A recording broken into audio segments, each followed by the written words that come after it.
Hello friends, welcome to నేజ వంటలండి. అందరికీ ఎంతో ఉపయోగపడే యూస్ఫుల్ ట్రిక్ని నేను ఇక్కడ మీకు చూపించబోతున్నాను. ఇది చాలా యూస్ఫుల్ ట్రిక్ అనమాట.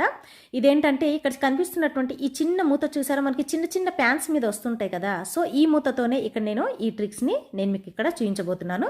దీంతో పాటు మనకు కావాల్సింది విమ్ లిక్విడ్, ఇది ఒక్కటి ఉంటే చాలండి. ఇప్పుడు ఏం చేయాలంటే ఒక చిన్న బౌల్లోకి నేను గోరువెచ్చని నీళ్ళని యాడ్ చేస్తున్నాను. దీంతో పాటు మనకు కావాల్సింది బేకింగ్ సోడా అండ్ ఇందులోనే కొంచెం విమ్ లిక్విడ్ని యాడ్ చేసేసుకోవాలి. పిల్లలు స్కూల్స్కి వెళ్ళిన వెంటనే మనం చేసేది ఏంటి, ముందుగా అయితే ఇంటిని శుభ్రం చేసుకుంటాం, అంటే మనం క్లీనింగ్ చేసుకోవాలి. దీంతోపాటు కిచెన్ క్లీన్ చేసుకుంటాం, దాంతోపాటు డస్టింగ్ చేసుకుంటాం.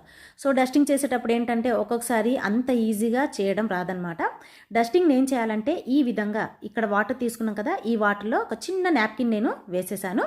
ఈ నాప్కిన్తో ఈ మూత ఉంది కదా, ఈ మూతని మొత్తాన్ని ఈ విధంగా కవర్ చేసేసి ఈ విధంగా మనం రబ్బర్ బ్యాండ్ని అటాచ్ చేసేయాలి. ఈ విధంగా చేసిన తర్వాత మనం డస్టింగ్ చేసామనుకోండి చాలా ఈజీగా వచ్చేస్తుంది. సోఫా, డైనింగ్ చైర్స్, బెడ్ వీటి మీద డస్ట్ అనేది ఎక్కువగా ఉంటుంది. మనం వాటిని ఎంత తీసినా అస్సలు రాదనమాట. సో ఈ ట్రిక్ మీరు ఫాలో అయిపోయారనుకోండి ఈజీగా డస్ట్ అనేది వచ్చేస్తుంది. డైలీ కాకపోయినా కనీసం వారంలో 2 లేదా 3 సార్లు చేసుకుంటే సరిపోతుంది. డస్ట్ అనేది అస్సలు ఉండదు, ఇంత కూడా మనకి కనిపించదనమాట. అండ్ చైర్స్ మనం ఇలా సోఫాస్ క్లీన్ చేసుకున్న తర్వాత కూడా స్మెల్ కూడా చాలా బాగా వస్తుంది, ఎందుకంటే మనం ఇందులోకి విమ్ లిక్విడ్ని యాడ్ చేసాం కదా. సో స్మెల్ కూడా చాలా బాగుంటుంది. అలా కొంచెం మనం క్లీన్ చేసిన తర్వాత ఒక్క 5 మినిట్స్ జస్ట్ మనం ఫ్యాన్ని ఆన్ చేసేస్తే చాలు, ఈజీగా డస్ట్ అనేది క్లీన్ అయిపోతుంది. ఇలా ఒక్కొక్క దాన్ని మనం క్లీన్ చేసుకుంటూ ఈ క్లాత్ని ఏం చేయాలంటే గోరువెచ్చని వాటర్ మనం తీసుకున్నాం కదా, ఆ వాటర్లో క్లీన్ చేసుకోవాలి. మళ్ళీ ఏం చేయాలంటే ఇదే మూతకి మనం అటాచ్ చేసేసి మళ్ళీ నెక్స్ట్ వేరే దానికి కూడా మనం ఇదే విధంగా క్లీన్ చేసేసుకోవాలి. ఇలా మనం చేసామనుకోండి డస్టింగ్ అనేది అస్సలు ఉండదండి. సోఫా అయిపోయింది కదా, ఇప్పుడు నేను బెడ్ కూడా ఇక్కడ క్లీన్ చేసేస్తున్నాను. ఒక్కసారి మీరు వాచ్ చేయండి. ఈ బెడ్షీట్ని నేను ఇక్కడ తీసేసి ఇక్కడ బెడ్ చూడండి, ఇక్కడ ఈ మూలలు ఉన్నాయి కదా చిన్న చిన్న లైన్స్, సో వాటి మధ్యలో డస్ట్ అనేది చాలా ఉంటుంది. సో వీటిని కూడా ఇదే విధంగా మనం క్లీన్ చేసుకుంటే ఈజీగా వచ్చేస్తుంది. నేను ఇక్కడ మీకు చూపిస్తాను మనకి ఎంత డస్ట్ వచ్చిందో ఒక్కసారి మీరు చూడండి.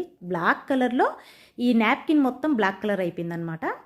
సో చూడండి ఇక్కడ అంచును కనిపిస్తుంది కదా, చూసారు కదా ఎంత బ్లాక్ కలర్లో మనకి డస్ట్ అనేది వచ్చేసింది.